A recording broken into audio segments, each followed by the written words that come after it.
From today, we cease to do Rome's bidding. From today, we go to war with Rome. Welcome to Watch Mojo, and today we're looking at the 10 most widely reviled and criticized Roman emperors. To be born in your reign is a miscalculation. Valerian.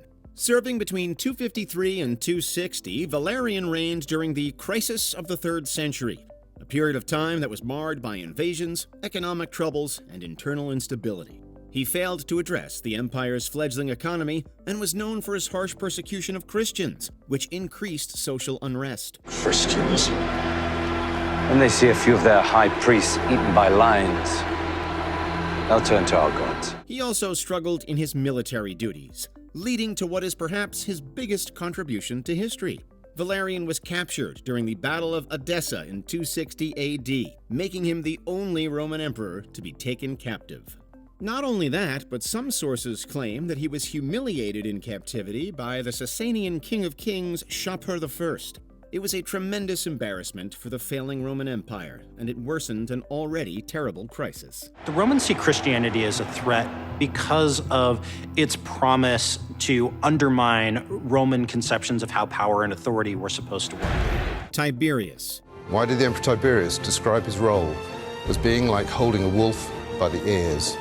Something very, very difficult and very, very dangerous. Called the gloomiest of men by Pliny the Elder, Tiberius was a great administrator, but a terrible ruler. He was a highly distrustful man, and his rule was marred by paranoia and acts of violence. He launched numerous treason trials against perceived enemies and had many executed. He was also known for being aloof and reclusive, resulting in a rocky relationship with the Senate. The Senate, 600 of the richest landowners in the empire, wanted a first amongst equals, a senator amongst senators. Tiberius eventually left Rome altogether for the island of Capri, leaving the day-to-day administration in the hands of his praetorian prefect Sejanus, who became increasingly corrupt. By the time he died in 37 AD, Tiberius was not viewed favorably, and Roman historians were incredibly critical of his reign, portraying him as a detached and tyrannical ruler. Needless to say, the Senate hated this undignified behavior. Domitian. In modern terms, the Roman emperor had 3 key constituencies he had to satisfy: the Senate, the plebs, and the army of Rome. No one hated Domitian more than the Senate. He was a popular emperor in his time, and the people loved him. He protected Rome's borders with a solid military and invested heavily into the empire. But Domitian ruled with an iron fist, emphasizing his autocratic power more openly than previous emperors. He called himself Lord and God, or Dominus et Deus, and he was notoriously paranoid about conspiracies against him, leading to his reputation as a tyrant. He also had a deeply antagonistic relationship with the Senate, resulting in his assassination in 96 AD. Following his death, Domitian was wiped from the public record in a practice known as damnatio memoriae, meaning condemnation of memory. You will remain so immaterial to the world around you that when you finally do die, it will be exceedingly hard to know that you ever lived at all. Maximus Thrax. At my signal, unleash hell. We'll give him this. Maximus Thrax has probably the coolest name of any Roman emperor. Unfortunately, rulers are not judged on how cool their names are. Maximus was a renowned military leader, so the army declared him emperor following the death of Severus Alexander. This was not an especially popular idea, as his ascension marked the beginning of the crisis of the 3rd century.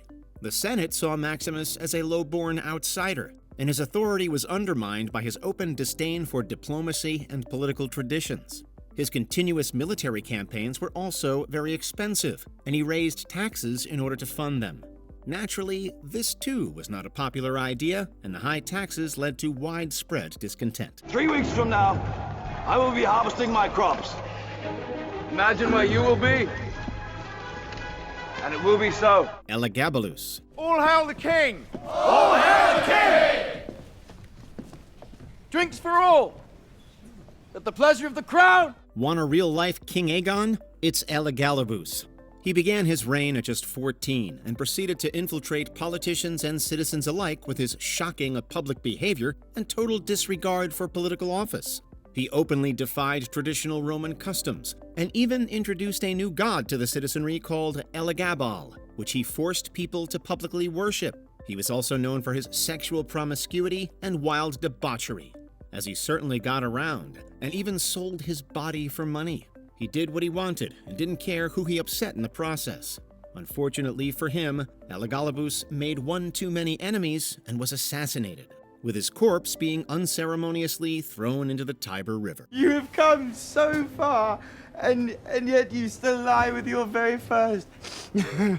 What a fine, sweet thing. Kacala. The Roman soldiers wanted their emperor to be a soldier emperor.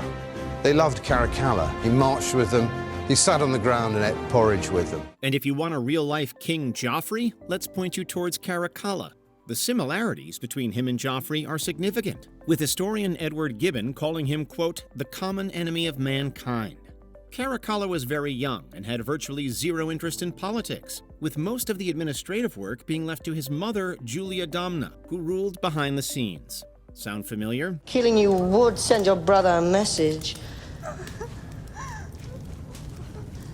But my mother insists on keeping you alive.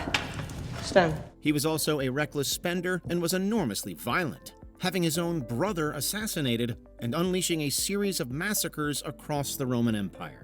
To this day, he is regarded as one of Rome's greatest tyrants, with some modern historians even suggesting that he was a clinical psychopath. The civilians hated this behavior in their emperor.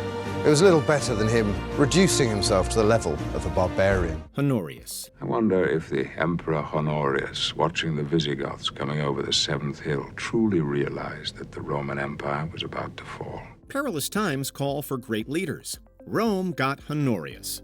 He ruled the western half of the empire between 393 and 423, during a time of great instability. Virtually everything was collapsing under Honorius, and the emperor was largely incompetent, relying mostly on a powerful military man named Stilicho to rule in his place. The sack of Rome in 410 must have been a clarion call to all people that Rome was vulnerable. He died in 408, and the Roman Empire lost control of Britain just 2 years later. The empire was also plagued by rebellions and invasions during this time, culminating in the famous Sack of Rome, when King Alaric and his Visigoths invaded the symbolic center in 410. This was the first time in nearly 800 years that the city fell, signaling the beginning of the end of the Roman Empire. The fact that Rome, the eternal city, the greatest city in the history of planet Earth to this point, has been sacked at will by the barbarians is a shock from which Roman civilization will never recover. Commodus. You could have become a god. Take a sword, Commodus, and I will show you. I will show you how much of a god you are. The Pax Romana lies between the years of 27 BC and 180 AD, and is generally considered the golden age of the Roman Empire.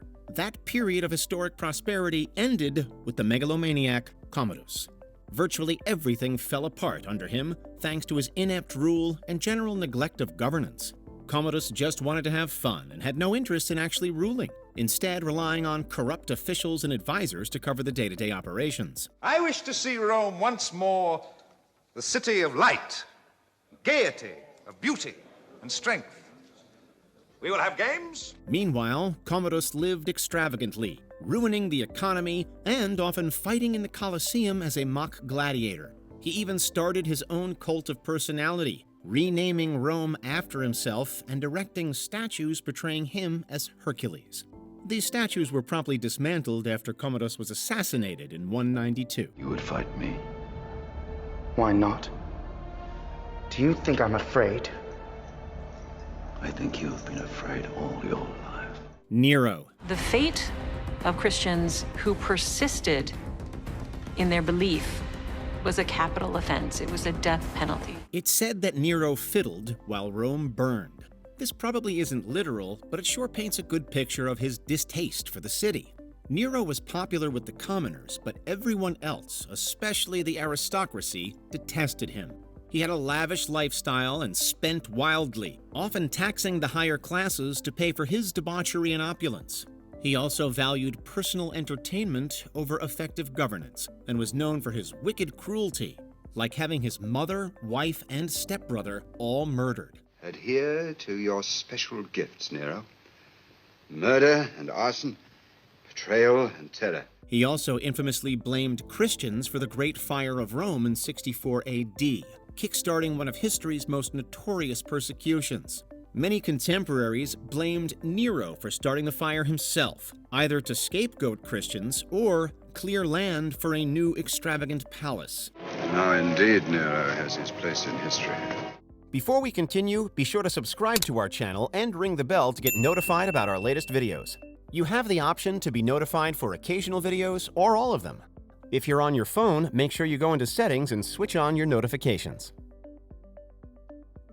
Caligula. Although I have taken the form of Caius Caligula, I am all men as I am no man, and so I am a god. There's a good argument to be made that Caligula was the worst emperor in Roman history. There's all the usual stuff like reckless spending and political disinterest, but what sets Caligula apart is his mental health. The emperor enacted a rash of confusing, often nonsensical actions throughout the course of his tenure, earning the ire of his contemporaries. Let them hate me, so long as they fear me. This includes sadistic executions for little to no reason, appointing his horse as consul, declaring himself a living god, and waging war against the ocean. According to modern historians, it's possible that Caligula suffered from mania, epilepsy, or even schizophrenia, which severely affected his decision-making. Others debate the veracity of contemporary sources, arguing that they are biased and highly exaggerated. You're an honest man, Proculus, which means a bad Roman. Therefore, you're a traitor. Logical. What do you make of these men and their actions? Let us know in the comments below. The figure of the Roman emperor hovers over everything. Did you enjoy this video? Check out these other clips from WatchMojo, and be sure to subscribe and ring the bell to be notified about our latest videos.